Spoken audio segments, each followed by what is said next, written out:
코인판에서 실제로 쓰이는 말들에 대해서 빠르게 알아보겠습니다. 코인, 실물이 없는 디지털 자산 중 하나입니다. 암호화폐랑 같은 말인데 영어의 앞부분을 따서 크립토라고 부르기도 합니다. 코인은 블록체인 기술 위에서 만들어졌습니다. 블록체인, 거래 기록을 한 곳이 아니라 여러 곳에 나눠서 저장하는 방식입니다. 한 곳, 그러니까 정부나 은행 같은 중앙이 없어서 탈중앙화라는 특징을 가지고 있습니다. 비트코인, 사토시 나카모토라는 가상의 인물이 만든 코인으로 가장 유명하고 가장 비싼 코인입니다. 워낙 압도적이라서 흔히들 대장님이라고 부릅니다. 알트코인, 대장님을 제외한 나머지 코인들을 말합니다. 메이저 코인, 유명하고 많은 사람들이 거래하는 코인을 말합니다. 이더리움, 솔라나, 리플 등이 여기에 속합니다. 잡코인, 유명하지 않은 코인을 말합니다. 잡코인은 스캠일 수도 있으니 특별히 조심해야 됩니다. 스캠코인, 스캠이란 말에서 알 수 있듯이 사기치기 위해서 만들어진 코인입니다. 밈코인, 기술이나 실사용보다는 유행이나 재미를 기반으로 만들어진 코인입니다. 일론 머스크가 사랑하는 도지코인이 가장 대표적입니다. 메이저 코인, 잡코인, 밈코인 이런 것들이 옛날에는 구분을 굉장히 많이 했었어요. 이제는 구분이 의미가 없는 게 시총 상위 100위 안에 있는 거나 200위 안에 있는 거나 아무거나 찝어가지고 그냥 차트 한번 보시면은 다 비슷비슷합니다. 처음에 쫙 올랐다가 그냥 계속 설거지. 제가 생각할 때는 이제 구분은 큰 의미 없는 것 같고, 비트코인과 몇몇 메이저들, 그런 몇몇 코인들 빼고는 제가 볼 때 나머지는 다 똑같습니다. 스테이블 코인, 일반적인 코인은 가격이 변하지만 가격이 고정되어 있는 코인을 말합니다. 대표적으로는 테더가 있습니다. 거래소, 코인을 사고 팔 수 있는 시장입니다. 보통 국내와 해외로 구분합니다. 업비트, 바이낸스 등이 있습니다. 개미처럼 몸집이 작은 개인 투자자를 말합니다. 고래, 돈이 많아서 큰 자금을 움직일 수 있는 돈 많은 형들을 말합니다. 큰손, 기관, 세력이라고 부르죠. 존버, 존나 버틴다는 뜻으로 가격이 떨어져도 팔지 않고 버티는 것을 말합니다. 떡상, 가격이 엄청나게 폭등했을 때 쓰는 용어입니다. 반대로 떨어지면 떡락이라고 합니다. 설거지, 고래들이 가격을 올리고 물량을 털 때 개미가 받아먹는 행위를 말합니다. 잡코인, 이런 거에서 수도 없이 많이 일어나는 일입니다. 그 속에는 수많은 개미들의 눈물이 있죠. 조정, 가격이 크게 바뀐 뒤에 한동안 잠잠해진 상황을 말합니다. 박스권, 가격이 크게 변하지 않아서 박스 모양을 그리는 걸 말합니다. 횡보라는 표현을 쓰기도 합니다. 물타기, 내가 샀을 때보다 가격이 떨어져서 마치 물을 타는 것처럼 추가 매수를 하는 걸 말합니다. 불타기, 내가 샀을 때보다 가격이 올라갔을 때 추격 매수하는 걸 말합니다. 물타기, 불타기 하니까 좀 생각나는 게 있는데, 어떤 자산이든 계속해서 떨어지는 건 없고 계속해서 오르는 것도 없잖아요. 그러다 보니까 제 생각은 이거였던 거죠. 차트를 봤을 때 괜찮은 구간들에서 나눠서 쭉쭉쭉쭉 받으면 결국은 평단이 계속해서 낮아질 거고 언젠가는 오를 테니까 그럼 결국은 돈 버는 거 아닌가? 이런 생각을 제가 했었어요. 제가 이 얘기를 왜 하느냐? 물타기, 불타기 이런 거 함부로 하는 거 아닙니다. 제가 왜 이렇게 확신을 가지고 얘기하냐면 저도 알고 싶지 않았어요.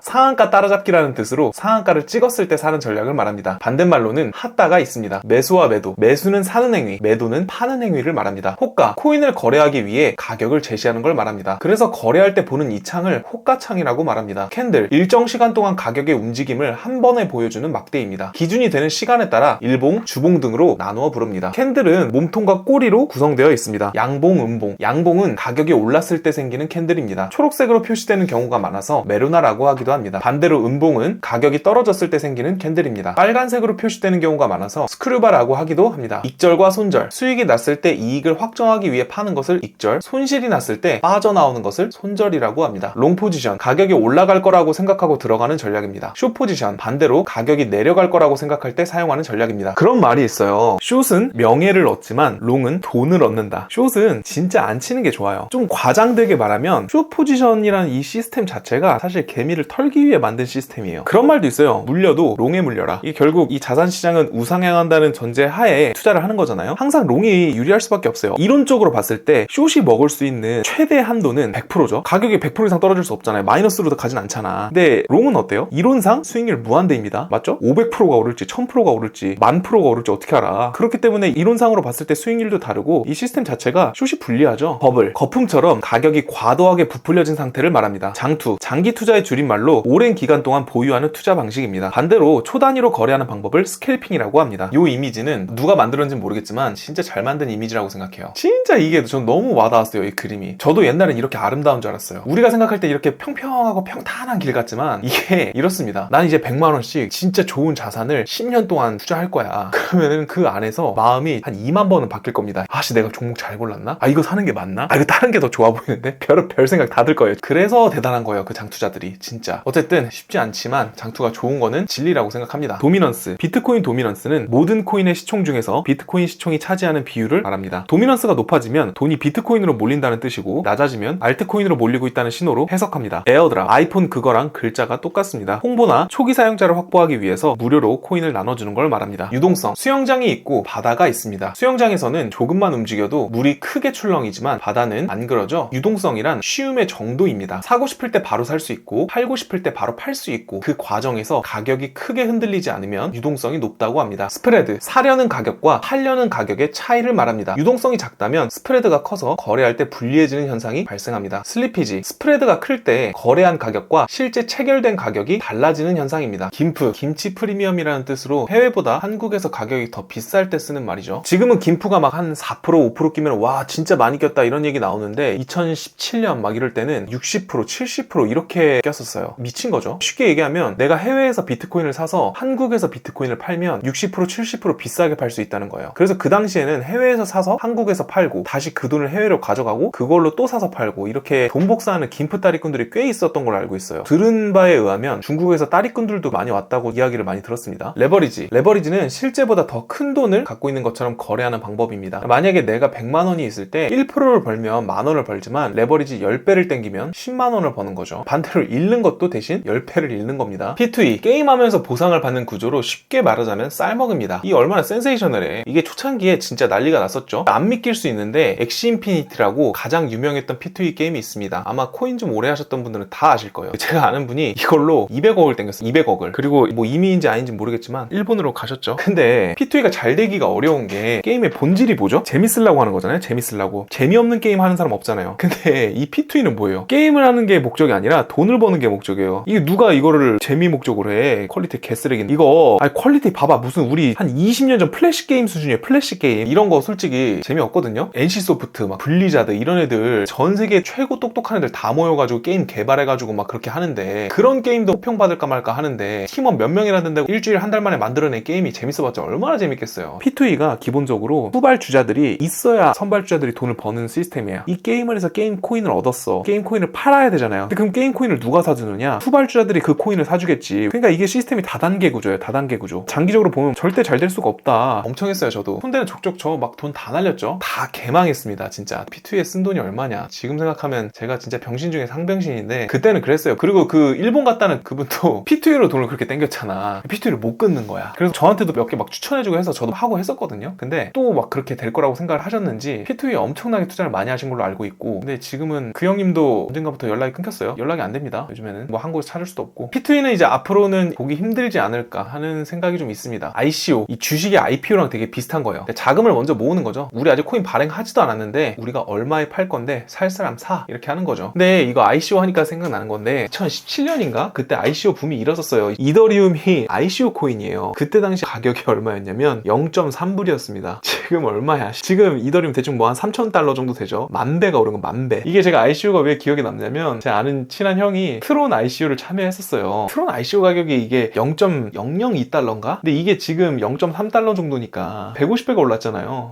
씨발 NFT 대체 불가능한 토큰이란 뜻으로 가상의 인증서 같은 거죠. 한 2021년쯤에 NFT가 진짜 많이 흥했었는데 전 세계적으로 진짜 이 코인판에서 난리도 아니었습니다. 우리나라에서도 이 NFT 관련한 책도 엄청 나왔었고 막 실제 있는 미술품을 디지털화해서 이거 소유권을 나눠 갖는다 막 이러면서 별 얘기 다 나왔거든요. 근데 사실 이 NFT가 뭔지 진짜 하나도 몰라도 돼요. 이거 다 말장난이죠. 뭐 NFT가 처음에 나올 때는 이걸로 인증 같은 것도 할 수 있고 되게 혁신적인 기술처럼 포장이 됐었는데 그냥 그런 거 다 필요 없고 이거 디지털 자산 같은 거예요. 아무 의미 없어요. 그냥 쳐다도 보지 마라. 생각도 하지 마라. 고수들의 영역이다 정말. 그걸 말씀드리고 싶었던 거예요. 진짜 내가 뭐 에어드랍을 받기 위한 목적이다 또는 이 커뮤니티가 너무 좋고 뭔가 이렇게 목적이 있지 않는 이상 쳐다도 안 보시면 됩니다. 근데 지금 뭐 NFT 말 나오나요? 안 나오죠. 그리고 저도 NFT에 돈을 얼마를 꼬라박았는지 일부분만 보여드릴게요. 이게 지금 제가 그냥 부끄러워가지고 그냥 처음 부분만 제가 캡처를 한 건데 별의별 진짜 지금 보면은 기억도 안 나는 NFT를 많이 샀었어요. 이거 지금 여기 손익현황 이거 마이너스 5이더 이렇게 돼 있는데 이거 다 합친 것도 아니에요. 이거 어느 정도 하다가 계산하기도 짜증나서 제가 더 이상 업데이트 안 했거든요. 지금 이더리움 하나에 거의 500만원 돈 하죠. 이거 지금 5이더면 2,500만원 돈입니다. 더 있다니까요. 다 날린 거예요. 이거 다